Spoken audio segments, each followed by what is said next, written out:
tema kaosnya harta waris dan problematikanya dalam kalau Bapak ya ini bisa seperti yang gede di sidang.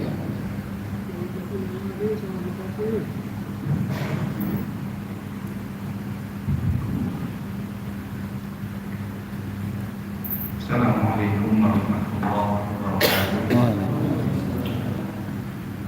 Alhamdulillahilladzi bi ni'matihi tatimmu shalihat. Asyhadu an la ilaha illallah wa asyhadu anna Muhammadan abduhu wa rasuluhu sayyidus sadat. Allahumma shalli wa sallim ala sayyidina Muhammadin wa ala alihi wa sahbihi alladhina yajtanibuna asy-syubuhat wal muharramat amma ba'd. Yaqulu Allah Ta'ala fi kitabihil azizil karim wa huwa asdaqul qailin. A'udzu billahi minasyaitonir rajim. Bismillahirrahmanirrahim. Ya ayyuhalladzina amanu ittaqullaha haqqa tuqatih wa la tamutunna illa wa antum muslimun. Yang sama-sama kita hormati Ketua DKM serta pengurus lainnya, para kesepuhan, Masjid Al-Barakah, para alim ulama, tokoh masyarakat, aparat pemerintah yang pada kesempatan ini ikut bersama melaksanakan sholat zuhur berjamaah yang dirangkaikan dengan tausiah zuhur. Mudah-mudahan apa yang kita lakukan hari ini sebagai amal ibadah yang diterima oleh Allah Subhanahu wa Ta'ala, dan apa yang kita lakukan ke depannya senantiasa mendapatkan bimbingan hidayah, juga inayah, taufik dari Allah Subhanahu wa Ta'ala, sehingga waktu-waktu yang Allah amanahkan dalam perjalanan hidup kita ini semuanya bernilai ibadah.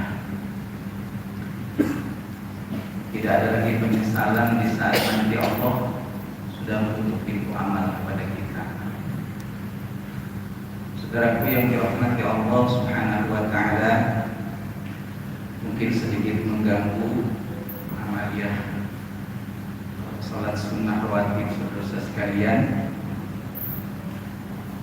Monggo silakan yang memang mau melaksanakan qobliyah ba'diyah, karena memang Nabi SAW pernah bersabda, man sabara ala sanatai asyrata raka'atan minas sunnah banallahu baitan fil jannah. Barang siapa yang membiasakan 12 rakaat salat sunnah rawatib yang muakkadah, yakni 4 rakaat qobliyah zuhur, 2 rakaat ba'diyah zuhur, 2 rakaat ba'diyah maghrib, 2 rakaat ba'diyah isya, 2 rakaat qobliyah subuh. Kata Nabi, banallahu baitan fil jannah. Allah akan membangunkan kita di surganya gedung atau rumah yang megah, yang tidak bisa masuk ke dalam rumah itu kecuali kita yang senantiasa menghormati, menjaga sholat-sholat sunnah rawatib yang kita lakukan waktu di dunia. Ya, oleh karena itu pesan kita semua, sebagaimana yang sudah Nabi sabdakan tadi, jangan, kan memang kita ada kesempatan, ada sehat, kita tinggalkan, khususnya yang 12 rakaat, baik yang qobliyah maupun ba'diyah, yang oleh Nabi tidak pernah ditinggalkan.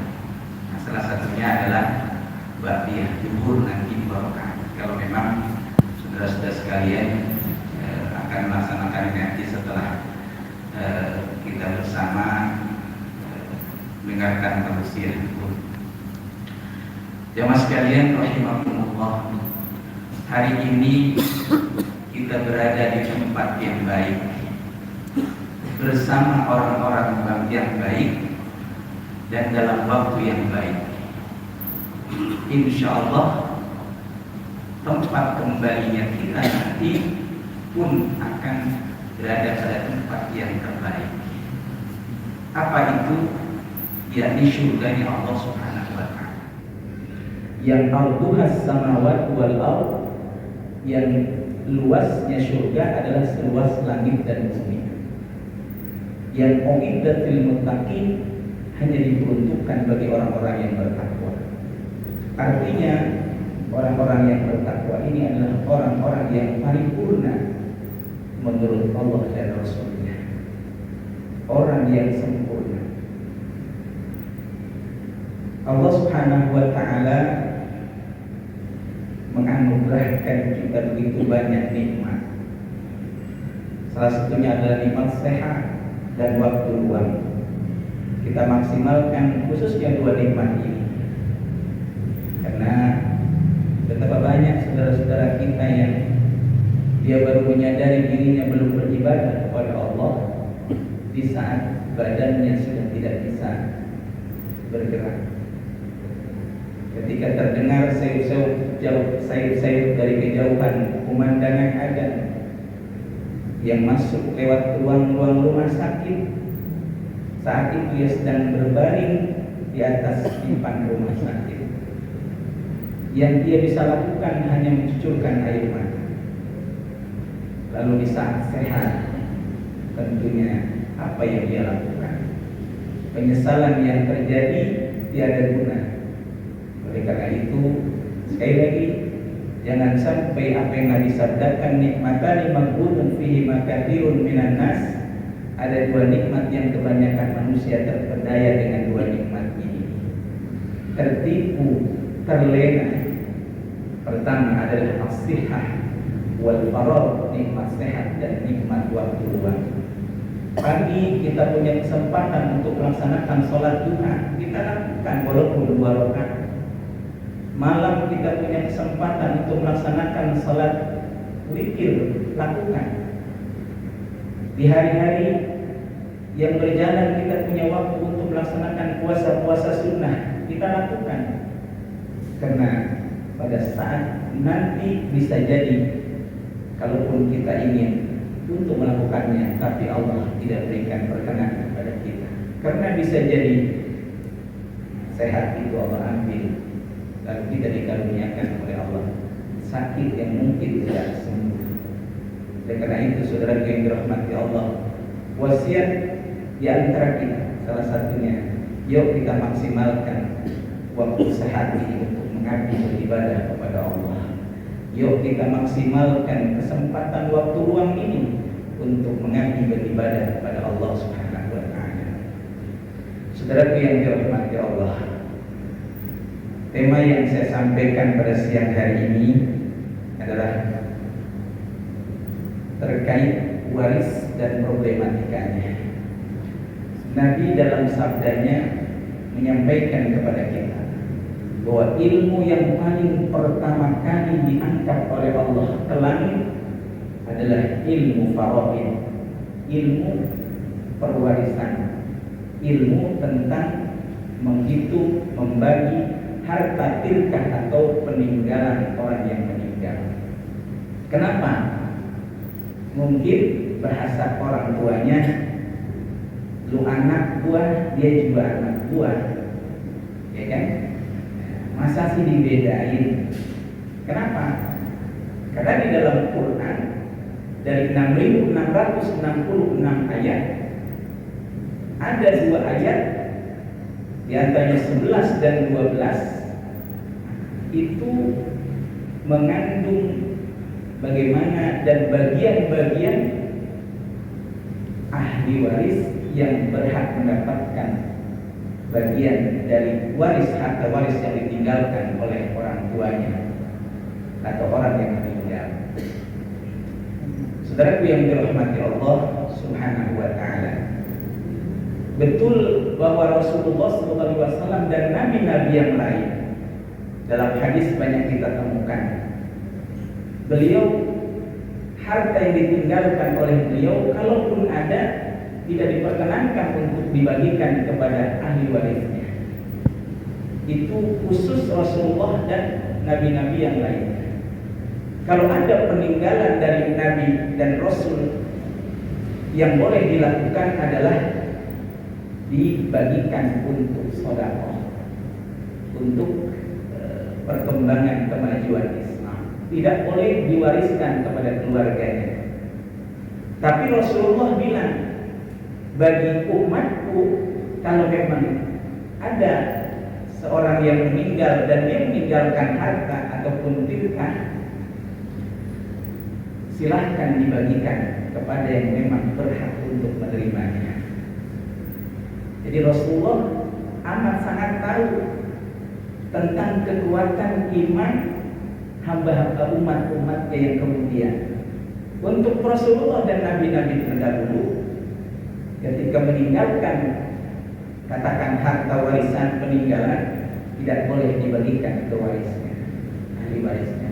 Tapi untuk kita, kalau bapak ibu punya harta peninggalan, setelah menyelesaikan hutang piutang dengan Allah dan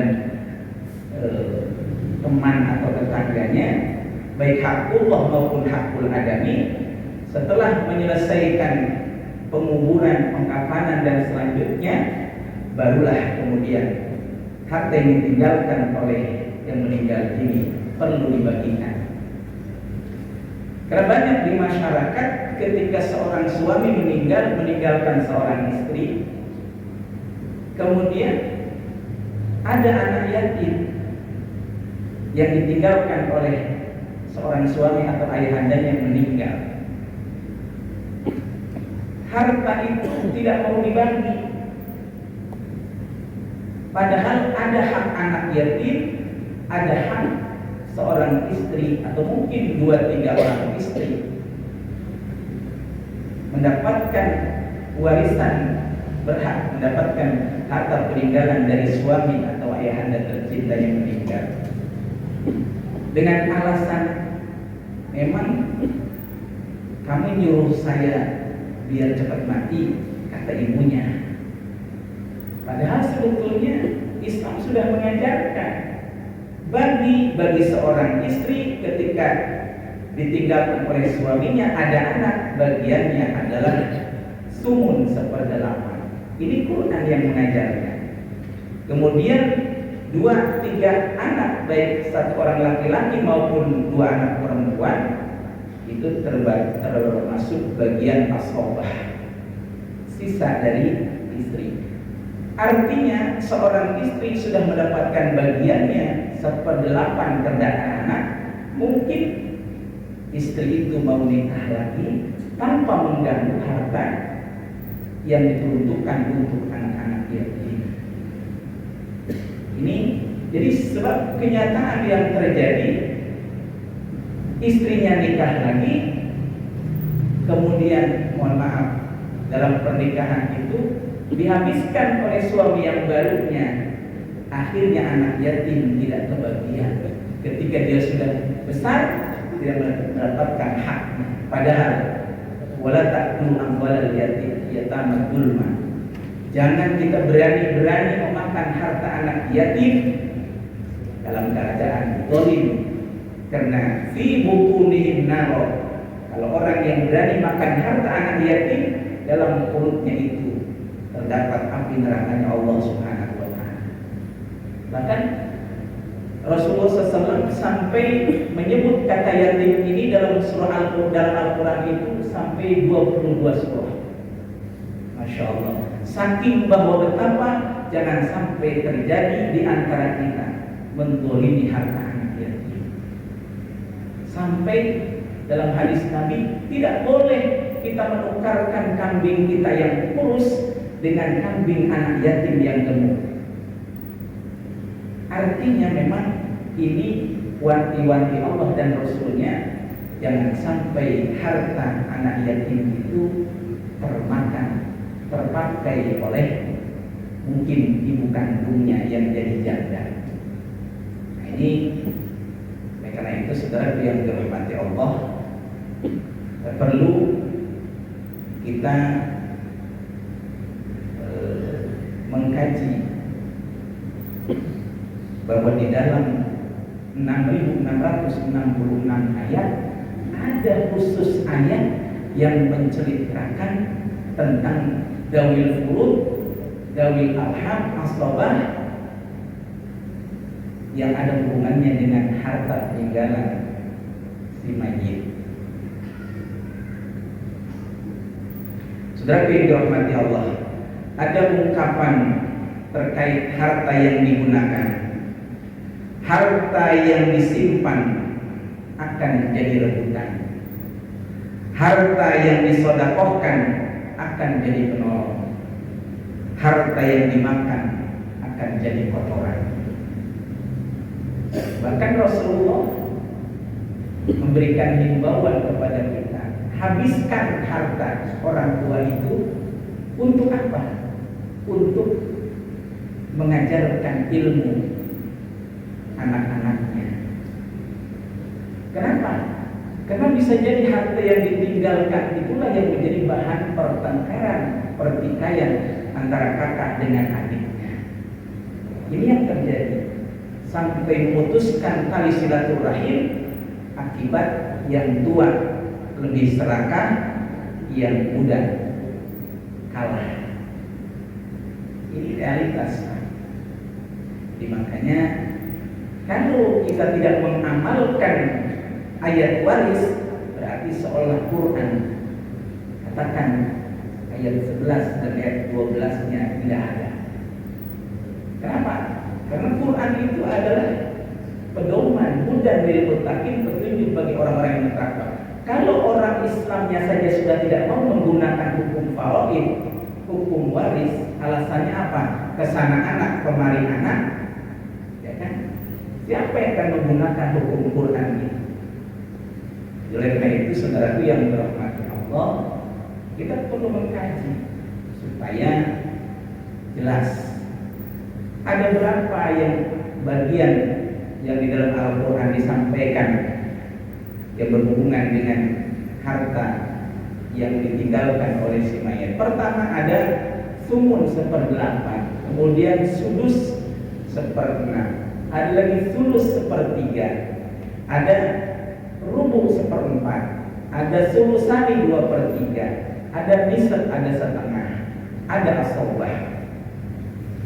Ini bagian-bagian sudah jelas di dalam Al-Quran disampaikan untuk menjadi bahan kita ambil kebijakan jika pada satu kesempatan ada orang tua kita meninggal, lalu dia meninggalkan harta. Kalau ingin keberkahan didapat, pergunakanlah ilmu waris ini. Karena itu, saudaraku yang dirahmati Allah,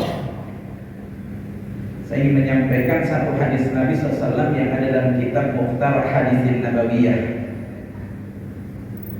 Di hadis yang ke-200, "Ya'lamu annahu laisa minkum min ahadin illa malu warithihi ahabbu ilaihi min malihi." Kata Nabi SAW, ketahuilah olehmu, tidak ada dari kalian seseorang kecuali malu warithihi, harta warisnya, ahabbu ilaihi min malihi, lebih ia cintai dari harta yang ia dapatkan lewat usahanya.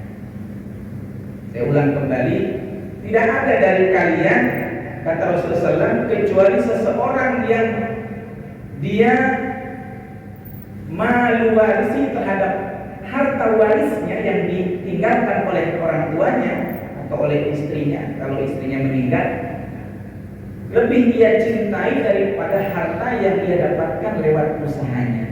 Nah, ini yang kemudian melatar belakangi sering terjadi di antara keluarga itu perpecahan akibat dia lebih cinta habbu mal waris ini, harta warisnya lebih ia cintai daripada harta yang ia cari sendiri.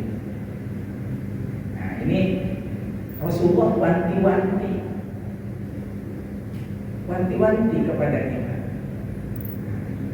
Jadi tidak ada seseorang yang ada di antara kita yang dia kecuali dia lebih mencintai harta warisnya sampai dia habiskan tenaganya untuk mengupayakan bagaimana dia mendapatkan warisnya yang terbanyak. Dan perlu Bapak Ibu ketahui, waris itu, harta waris itu harta yang ditinggalkan oleh yang meninggal, itu waris namanya.